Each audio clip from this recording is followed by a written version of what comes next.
All right. Well, good morning, Rhett. Thank you for being on the podcast. I'm honored to have you as a longtime friend. But to introduce you to the audience, you're a coach, you're a marriage and family therapist, you're an endurance racer, you're an author, primarily the author of Anxious Christian, if you're going to go find that resource. You're married, you got two kids. So, Rhett, thank you for being here this morning. Thanks. I've looked forward to this, so I appreciate you having me on. Look forward to chatting. Yeah, absolutely. So I start every podcast with the same question. So I'm not assuming that you've ever listened to any of my podcasts. So I'll start there. Uh, what was the last date that you and Heather went on, and what does that reveal about your leadership? Oh, well, this is going to sound like I'm really great at leading, and I'm not, because the last date we were on, I was just telling you before we got on, is we went to the Grand Canyon on September 8th. Well, for a few days, a couple days before and after, and we hiked across the Grand Canyon from the North Rim to the South Rim on the 8th of September. And so that was kind of like the last planned intentional date, but that had been brewing for 6 months and probably longer than that. So it sounds like I'm really great at leading. But that was actually something we had talked about because I felt like her and I have been doing a lot of hard work the last year, specifically in marriage counseling and individual counseling. I'm about to graduate or commence, they call it, from regen or regeneration. And so we wanted to do something physical that was difficult, to kind of have a tangible representation of the emotional, mental, spiritual work we had been doing. But I think we ended up in that place too, because over time, marriage had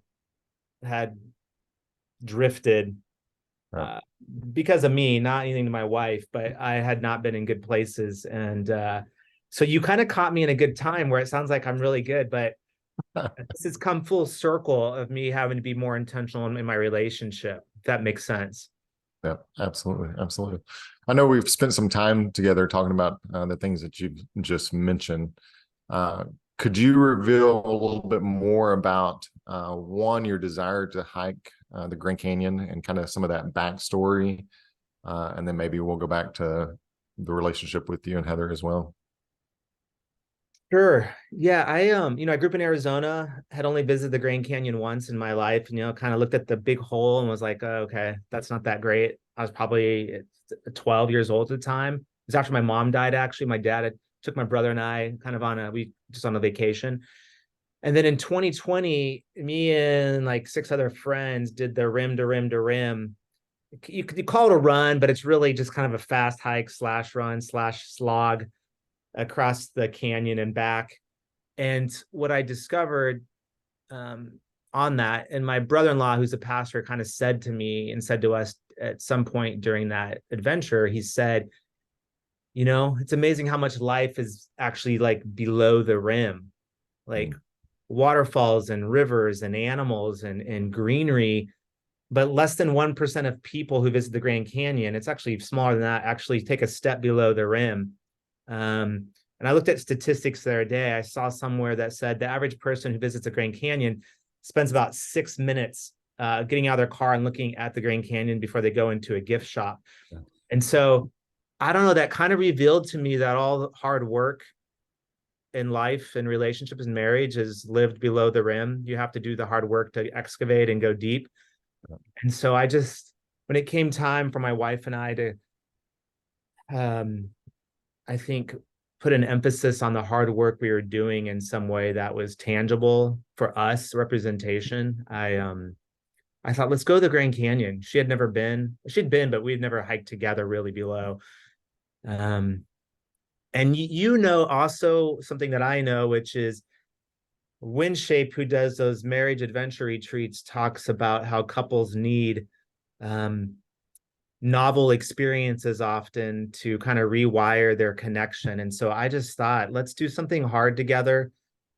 Let's let's go below the rim physically across the canyon, and also in hopes that it'll kind of maybe stir some stuff up inside of us that we can talk about. And the funny thing is, we've been talking a lot the last year anyways. So we were mostly quiet, to be honest with you, across the 14 and a half hours across the canyon, because we were just focused on the task at hand, um, which surprised both of us. And then when we were done with it, we kind of talked a lot more those last couple of days. So that was kind of the reason. If anyone's ever been to the Grand Canyon, it's beautiful, it's rugged. And to be honest with you, the trail from north to south is well trodden, well taken care of. So you're not doing anything crazy in terms of putting yourself at risk, So that's why we went. And I highly recommend the Grand Canyon, buddy. It's overwhelmingly beautiful. Yeah. Well, that reveals a lot about my experience. The Grand Canyon, 6 minutes. When we moved to Las Vegas, Nevada, we pulled up the U-Haul truck, we stopped, and then we left. So yeah, maybe I need to redeem that space as well. That sounds very intriguing. And right, the metaphor that you're talking about is what we're chasing down this morning. And I know as men, in the leadership question about you and Heather, not to I guess try to elevate your leadership, because you have been perspective, right, in a hard season. You're very ambitious. You wrote books, you're doing executive coaching, you're doing counseling, you did a 100-mile race and many other races last year. So kind of share with us about that experience of like you're pressing, going forward, but it kind of finally led to this place of like, man, is what I'm pursuing, is what I'm driving me really worth it in this season of life? Yeah. I mean, that stuff sounds impressive, I think, when I hear it, but in all honesty, I think what I've known about myself in counseling, and I think was revealed to me at a much deeper level over the last year in Regen, because you're in a communal setting, and so just kind of have that feedback, was from an early age, I have struggled with the idea that I'm not enough, that it's never good enough, a sense of inadequacy. And the way that I've compensated with that from young age has to perform, to achieve, to do things in relationships so that I can get that affirmation from others, mostly so that I feel good enough about myself. And man, that works until it doesn't work, until you realize, and I think I've always known that, but it wasn't until everything kind of fell apart that it was exposed for what it was. And it fell apart mostly. It started to fall apart, but in a big way last August, a year ago, August, when, my family had sacrificed a lot for me to train for this Ultra Trail Mont Blanc, which kind of runs through, it runs through Switzerland. Well, starts in France, runs through Italy, runs through Switzerland, across 106 miles. I got in through a lottery. Otherwise I would never gotten in. Trained really hard. We spent money to go to Europe, and then I ended up not finishing. I ended up at mile 20 pulling out. I ended up probably with COVID is what happened. But what really happened was, I think my body had broken down, and physically, but I think it was really a spiritual, emotional, mental breakdown of the culmination of years of trying to outrun my inadequacies. And then what spiraled from that, and I won't get into all the details yet, at this point in my life, because it's also my wife's story, but I had just not been a very good husband or father. I think I had been disengaged for a lot of years because I was so focused on trying to feel good about who I am, that there was this huge drift in my marriage and in my parenting.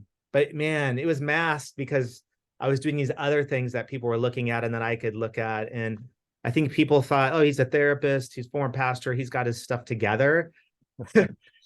But dude, I did not have it together. No. And it all came just crumbling down last August, and then throughout those couple of months. And for the last year has been a long season of exposing that vulnerability and addressing it in my relationship. And, to be honest, there was a period of months where I'm like, am I going to lose my marriage and my family because I had not been in a good place, So, and that goes way back, Lance, like way back to childhood and just stuff that I don't think anyone ever helped me address, to no fault of their own, but I just had never, I've kind of knew intellectually, but didn't know it emotionally. Yeah. What revealed the crack for you? How did you know, right? Because in the seats that we sit in collectively, people perceive us as having it together, right? But the reality is that we're redeemed by Christ and put back together that way. But what revealed the crack to you? Well, I think I'd always known, like I was saying, intellectually, like I kind of knew there was, but I think that was a way for me to kind of control it, and maybe some false vulnerability and being able to talk about it. But I think what ultimately revealed it was just being exposed, like having conversations with my wife and realizing like the gig was up, sort of like everything that all the ways that I'd covered up my sin and struggles and dealt with them, is just having a heart-to-heart conversation with my wife where I couldn't run anymore from that, and ultimately then sitting down with it trickled out, but telling everything to some close friends and family members about what I was dealing with. So it's like once that was exposed, I couldn't run anymore. You probably remember this scene. I think it's in The Boy and His Horse, C.S. Lewis, where I think it's Eustace. He turns into a dragon over time because his heart is hardened. And there's this beautiful scene in the book where Aslan, who is the God figure, meets him one night and pulls out his big claws and has to rip the dragon skin off of Eustace layer by layer. And every time it gets deep enough, Eustace realizes it's not as deep as it needs to be, and Aslan keeps ripping it off. And I felt like that's kind of what was happening. Like all the layers that I had covered up over the years were starting to get ripped apart. And it started with me falling apart in Europe I couldn't have this coping behavior anymore of succeeding. That was the first race I never finished and everything. Right. And then my wife realizing some things about me, kind of discovering some things in our conversations, and then me like confessing to her some things, and then me confessing some things to some friends. I think that's what led everything to kind of fall apart.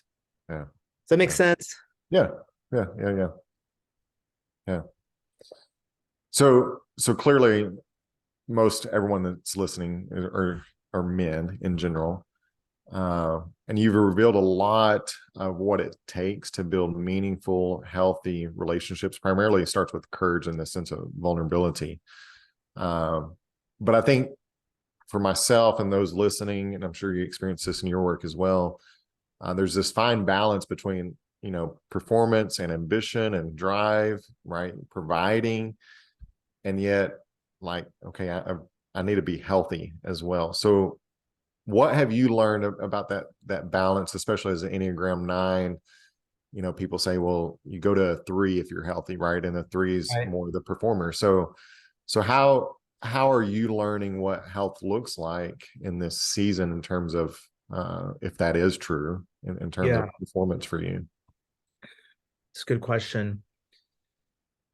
A couple things. One is I think I've realized how important it is to be surrounded in community of people, close group of guys. I've always known that. I've always considered myself really lucky, actually, to have a lot of good, close guy friends, and fortunate in that and blessed in that.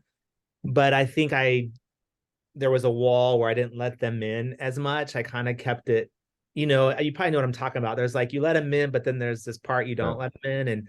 And I think that wall came crashing down, and I just owned up and took responsibility for everything.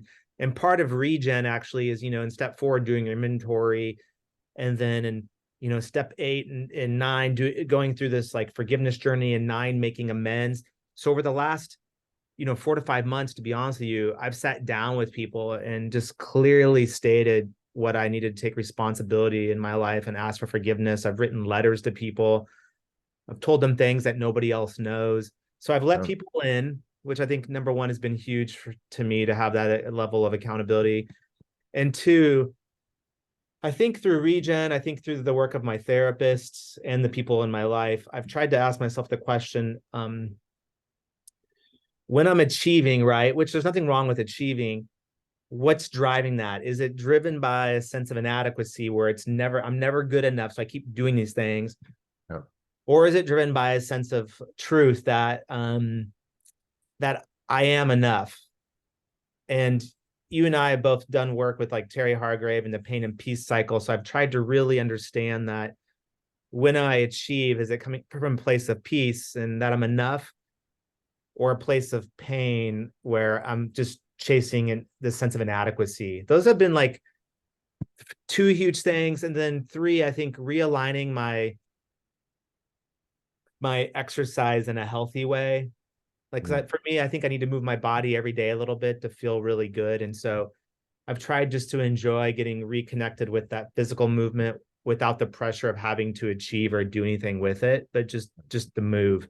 So yeah, community, physical movement, and really like reflecting on what's driving my sense of achievement. Yeah. Yeah. It's good.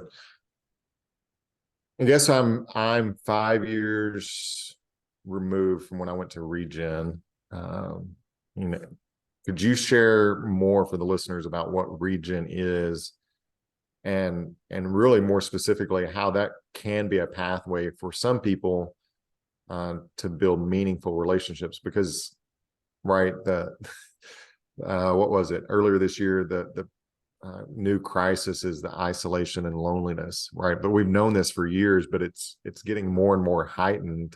Right. But doing good, solid soul work like this, regen has created something that is of value. Can you share more about what you're up to with that? Yeah, so I've known about regen like you for years. Probably for 10 years I've been referring clients to it, which is funny enough. I've been sending people to it. Regen, I mean, someone could probably correct me on this, but regen is a ministry, or regeneration, the full term, uh, out of Watermark down in Dallas. And Watermark, from what I understand, they kind of took like Celebrate Recovery, which started at Saddleback, and kind of put their own emphasis on how they want to do that. Lots of organizations, churches do that. They take something and then they just kind of rebrand in a way that fits who they are. And so Watermark has this regeneration, which is basically the 12 steps, but with more of an emphasis on like spiritual growth, and obviously rooted in Christ. And so what you do is, lots of churches around Dallas, around the country have them. It's a lot bigger here, what I've found out in Texas and a few other states than it is across the country. But you can go to any group, show up on any night that they have regen. And what happens is, they usually start off with like worship, testimony. And then if you're a new guy, they put you into a group called Groundwork, which is essentially a group of guys who are new. And for 4 to 5 weeks, it could take a couple of months, they're just going to have you meet with this group of guys until a group actually forms, until the guys kind of stick around and are really committed to that process. And that's called Groundwork. And there's a workbook they give you. And once a new group forms, they close that group so that you can walk over the next 36 to 48 weeks, probably, with a closed confidential group of men. It could be anywhere from 2 to 3 guys with a leader to groups of like 15 with a couple of leaders.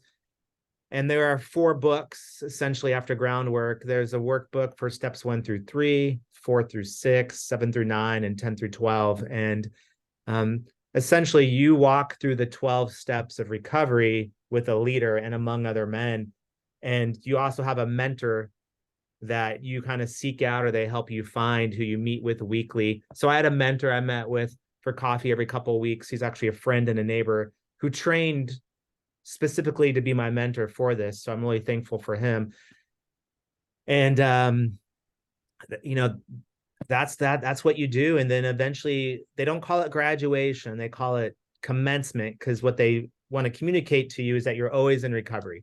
Like you're always working through processes of forgiveness, reconciliation, transformation with people in your life. It's not like you got that figured out and you're done. So that's what regen is. I'm super thankful that I got into it. At this point, I most likely will be volunteering at my home church as a leader. Been talking to them for a long time about that, to help guys to continue that healing process for me. So that's what it is. And, if guys listening are interested, you can just Google regen and check out all the sites and see where they're offered. And you can go any place you want. It doesn't have to be a home church. You don't have to go to a church. You don't even have to be a Christian to go. But I highly recommend it. Yeah, that's good. So this comes up frequently, but I'll make the direct parallel, like as an endurance racer. And when I think about Romans chapter 5, right, that suffering produces this sense of, perseverance, this sense of endurance in us. We never ask for the hard seasons in life, whatever that season is, right? But what are you learning for you spiritually about this season of kind of rebuilding and becoming whole again, as it parallels to just endurance racing as well? Yeah, I mean, I love that verse you just quoted. I think what I've learned is that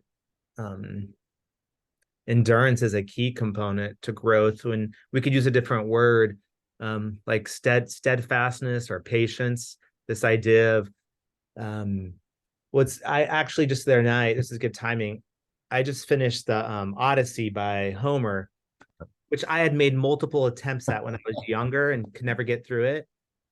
And I think what I realized, at 48, I have now suffered enough and endured enough to appreciate his story, which is he goes to fight the Trojan War, which takes 10 years. And then he wants to come home, but it takes him 10 years to get home because all the obstacles that are put in his way. And part of his journey coming home, the 10 years, is that he's transformed into a different person by the time he comes home than he would have been if he just came home. And I thought a lot about that, and thought a lot about Paul's writings, about this idea of endurance, that spiritual growth isn't overnight, and it takes time and it takes patience. And I don't know, running for me and like lifting weights just day in and day out since I was a young kid has taught me that things accumulate over time, progress.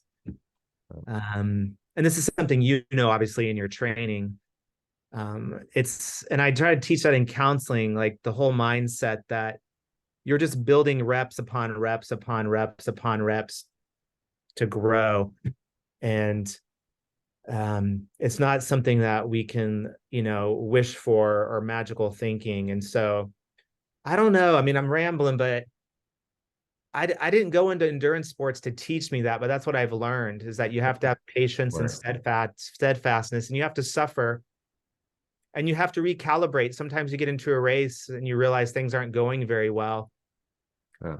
And you just kind of have to stop for a second and rethink what you need to do for yourself to keep moving. And, Paul's language about, this race is, I think, really helpful. Sometimes we get into the middle of a race, which is life, and things fall apart. And we have to stop and assess and figure out what do we got to do to kind of recalibrate, take care of ourselves to keep moving forward. What people do we have to bring into our life to keep moving forward, our crew and stuff. So I don't know, man, that's a good question. I'm just kind of thinking through all of it, but I do believe all my training helped me do the work that was now before me when everything around me was falling apart. Like I honestly believe that. I don't think if I would have run those races or trained, that I would have had the capacity to endure the difficulty in my family and marriage life this last year. Yeah. It's almost like God knew what he was doing. Yeah. Yeah. Yeah. Absolutely. Well, I mean, just in terms of transparency, I mean, we're coming out of a very difficult season, and thankfully it felt like it's a short season, not a super long season. But I've told several people, I'm like, no wonder that people's lives literally fall apart with alcohol addiction, abuse, whatever, coping mechanism you want to throw out there. If you don't have the hope of Christ that anchors you, right? And hopefully people find that on their journey. But man, the hard seasons reveal who we are and who we're not. And I think that's the hard thing about it, is like, oh, I thought I was this, but yet the gap that I'm currently experiencing right now in my heart is so far from reality of what other people are experiencing around me. Yeah, and I think something I think you and I talked about this on my bookshelf here, but I finished earlier this year this biography on Paul by N.T. Wright. Yeah. And I think what I walked away with was realizing how much Paul suffered, actually, just to proclaim the message of Christ. And what actually, if we got back and use the language, what an endurance athlete he was, moving from place to place to place over the long haul and being patient and being steadfast and suffering.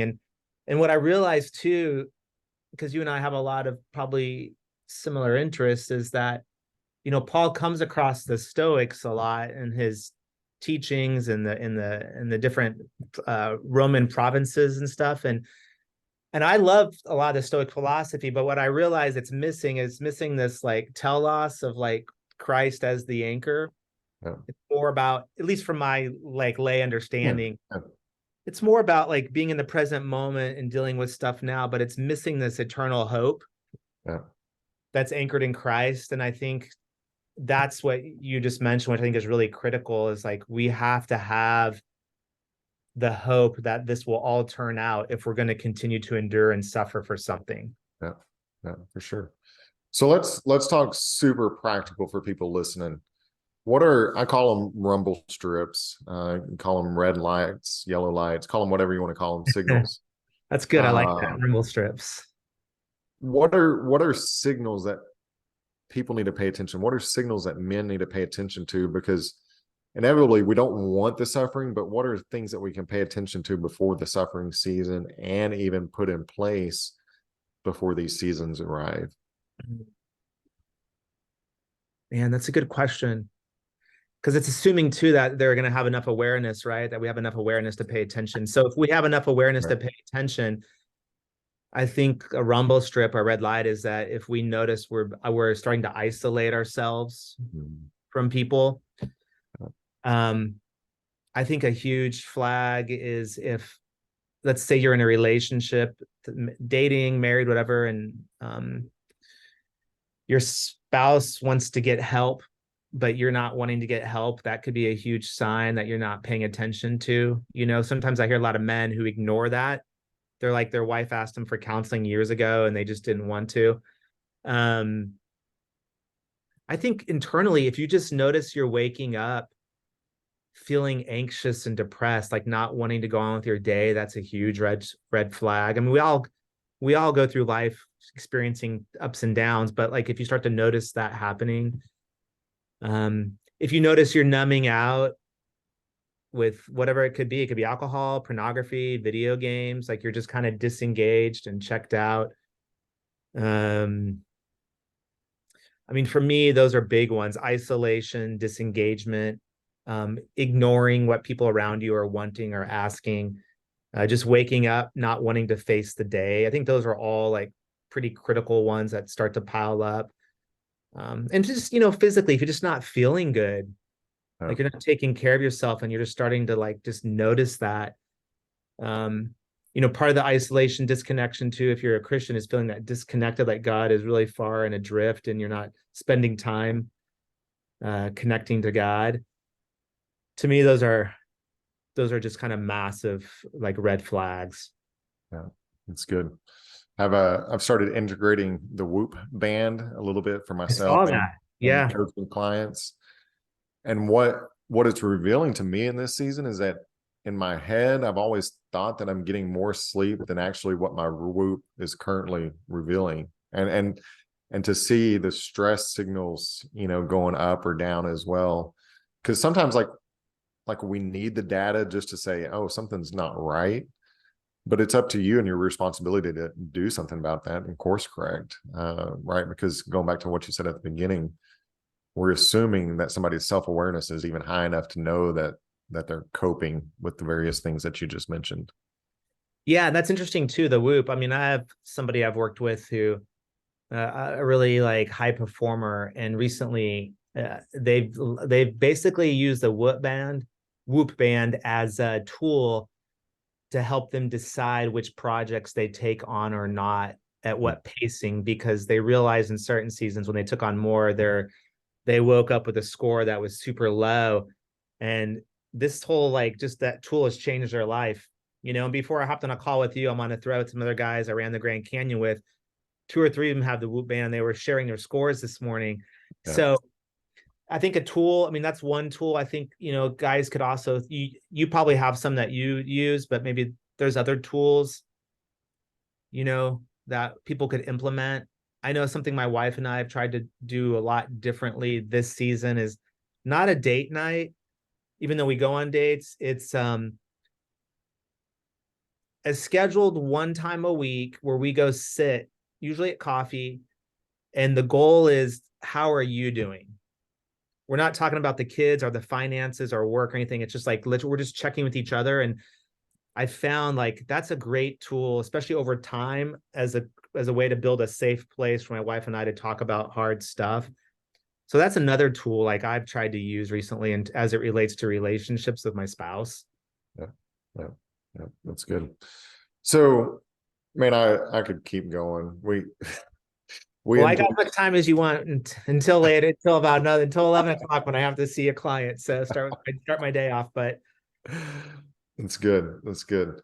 What is important to you right now in this season? Like, what is Rhett? I mean, other than some of this rebuilding stuff that we've talked about, like, what are you currently working on? Why is it important? And then, like, why is it important to us? yeah, and this is gonna bring me back to how you introduced me, actually, because I've kind of had this like mental shift. And interesting enough, I'm gonna give a shout out to him, my friend Justin Keller, who's like a marketing web designer guy, friend in Houston. I was on a phone call with him the other day, and he was just helping me think through some web stuff. He's not doing my stuff, but he was thinking, and I don't think he realized that he was actually like a therapist to me in that conversation. But what he helped me realize is, because again, hopefully I can make this make sense, but I'm going to launch a new website, but I was dragging all over. He helped me realize I'm just bringing all the old stuff over to a new site with just some new update, fresh look. And what I realized is I'm in this season, I think God is asking me to step out and just do some new stuff and not hold on to the past or what I have done that's been successful. But there's a fear in doing that, because if some of that stuff got you to where you are, you don't want to let go of that. Yeah. But like the Anxious Christian, I mean, let's be honest. I mean, that was written in 2012. I mean, that's old. You know, I was doing executive coaching for a few years, and I've told you over breakfast, I think I've stepped back from that, and I'm mainly trying to dig into therapy more, which I think I'm really good at doing. But I was afraid to put my eggs in one basket. So I've really kind of just focused on, I want to do really good therapy work. I do some instead of like executive coaching, I've tried to really focus on helping some leaders in some organizations think about mental health in the organization. I would like to write a new book, but that takes time. And so I'm thinking through that. So I'm trying to let go of the old stuff, which was good. It got me to where I needed to be. But I feel like in this new season, God's like just asking me to step out and try some new stuff, let go of what has made me successful before. And I think that involves like I think that mirrors the work my wife and I were doing too, which in some conversations, her and I basically have used the phrase of God really needs to bring beauty out of ashes. We need to have newness and not do the old stuff. Yeah. And you're catching me in the middle of just kind of thinking through this. This conversation happened on Friday, and I think has been a culmination of, I don't know. I mean, I just don't want to keep rehashing the same stuff I've been doing forever. Yeah. Yeah.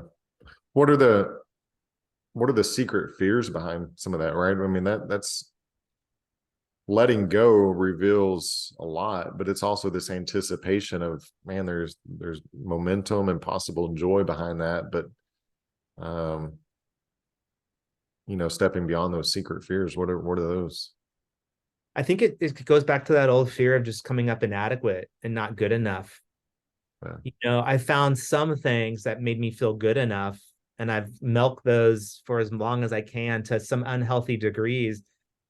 And I feel like, that old self, new self, pain cycle, peace cycle stuff. I really like Paul's words in Ephesians 4 about taking off the old and putting on the new, or just, it's hard to let go of things that they're not necessarily bad, maybe some are, but that have made you successful in whatever success looks like to you. Like, why would you let go of those and try something new? Yeah. And I think there's a fear of just, what if I don't succeed? What if it doesn't work? And then, all those fears of, we're going to end up on the streets living in poverty with my family, and I'm not a good husband. Yeah. Like, But it's real, right? Yeah. Yeah. Yeah. I don't, there's that phrase people use, about like burning the ships, you get to a new land, and that can be a helpful metaphor sometimes, not always, but I feel like I'm trying to let go of some old stuff and just breathe some new life into some new things, allow God to breathe some new life. And that's what even the whole process of regeneration is about, like just being made new. Yeah. Yeah. What if people don't like the new Rhett? What if I don't like them? What if Heather's like, man, what if Heather's like, what is going on? Yeah. What's I going thought we on? had this conversation. Yeah. But I think this in your marriage and parenting too, is, man, until you have those honest conversations with your spouse, like, you think you have it together and you're doing all the right things, and then you realize with some honest feedback, like, you're way off track. Like, I've realized there's been lots of years in my marriage now where my wife hasn't like felt close, or I haven't been doing the things that I needed to be doing. But I didn't realize that because I was so focused on what gave me the affirmation. Yeah, because if she's not happy, like, you think I'm going to go to her for the affirmation? I'm like, I'm going to keep running, man. Uh, So I'm trying to figure that out. yeah. Yeah. All right. So just to dovetail that a little bit more, a decade from now, maybe 3 years from now, who do you want to become? Who is Rhett becoming in 3 years or a decade from now?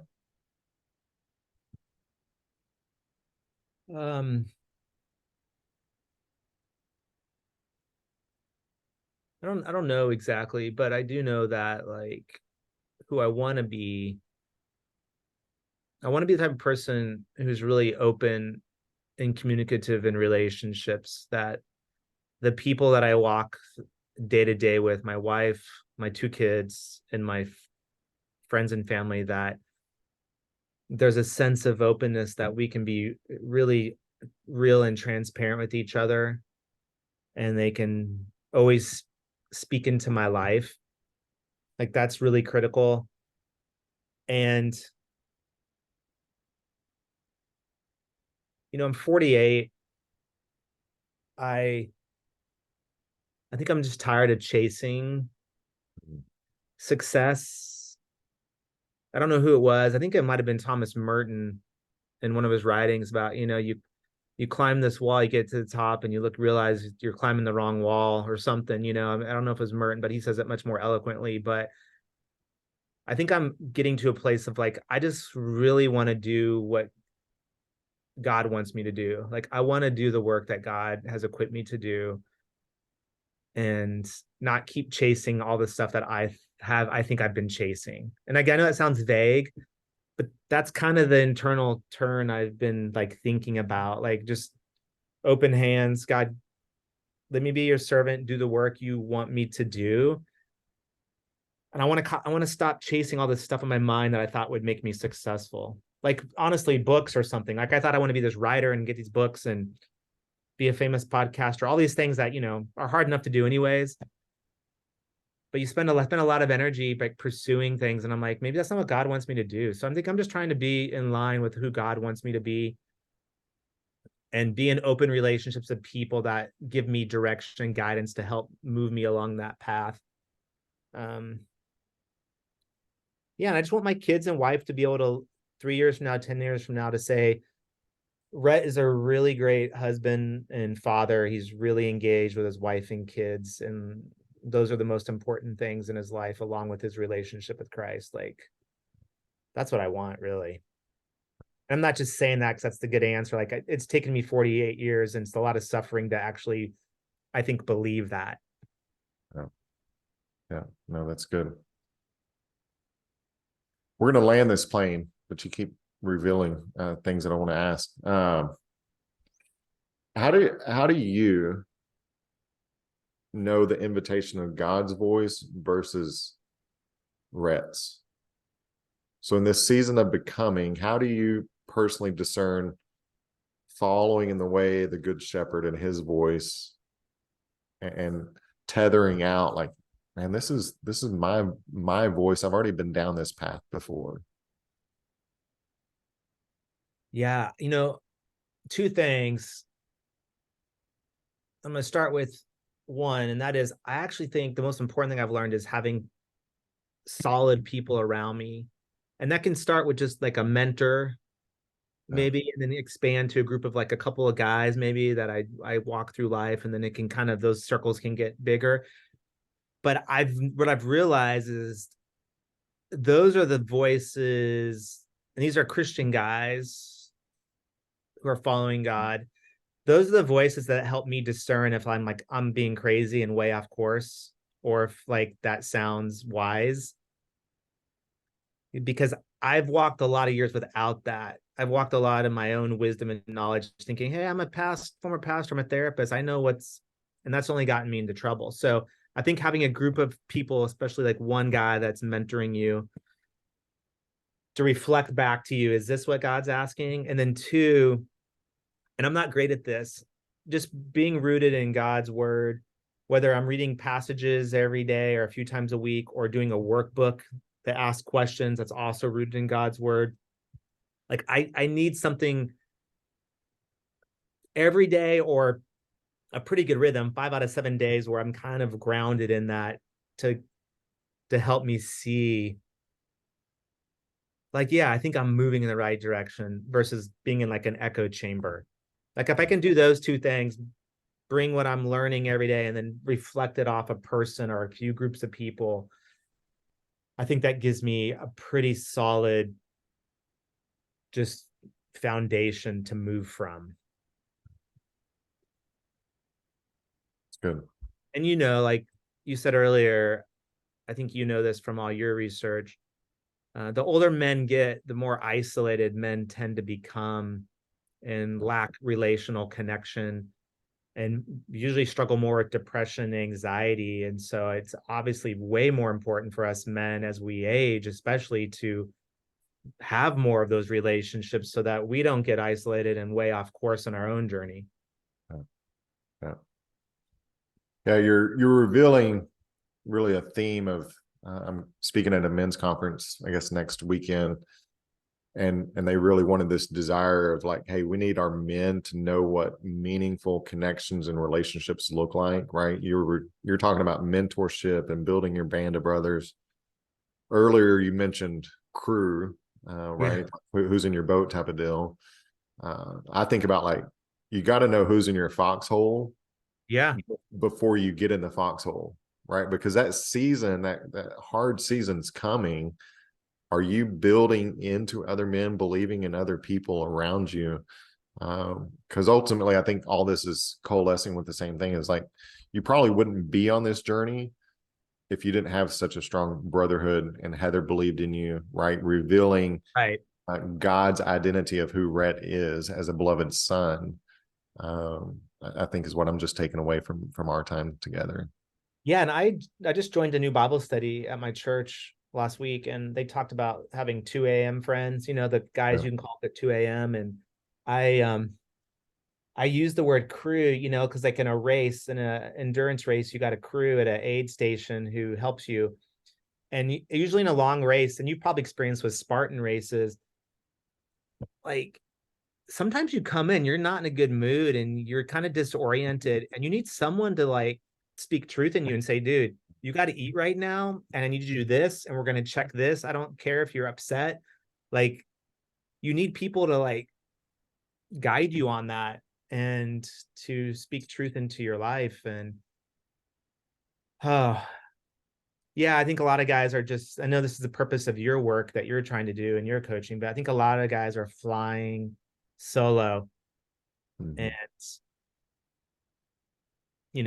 it works until it doesn't work, and it's often applauded in our culture of kind of the lone wolf who can handle it all. But man, what God has revealed to me this last year is really the depth of love that I've experienced from other men in my life and circles when I've talked to them about my brokenness. And I've had many men in the last year share with me things that they've never told anybody either. And so what I've realized is guys are aching for that safe, deep connection, I think. Yeah. Yeah. Well, Rhett, I am honored by your time this morning. Where can people find you and this new website that's coming in the coming weeks, months, year, who knows? But Who knows? tell us where you're at. Yeah, I mean, I'm pretty easy. My name is pretty unusual, Rhett. So it's just my name, rhettsmith.com, essentially RHETTSMITH.com. There's a website with work on there and content. And then, yeah, I'm on Instagram, things like that. I'll post some stuff here and there. So yeah, anything there. If people ever have any questions too, there's a contact page on my website. They can always ask me.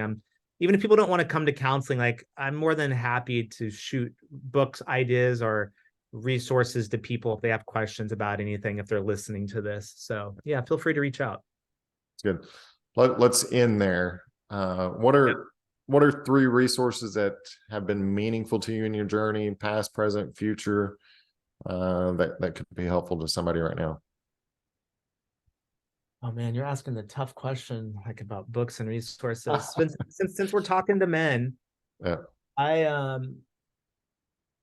love this book by Larry Crabb, The Silence of Adam.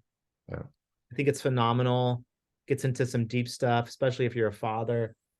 I also love Richard Rohr's book, The Wild Man's Journey. Yeah. I think those are a couple of really great books. Other than that, Richard Rohr's book, Breathing Underwater, which is his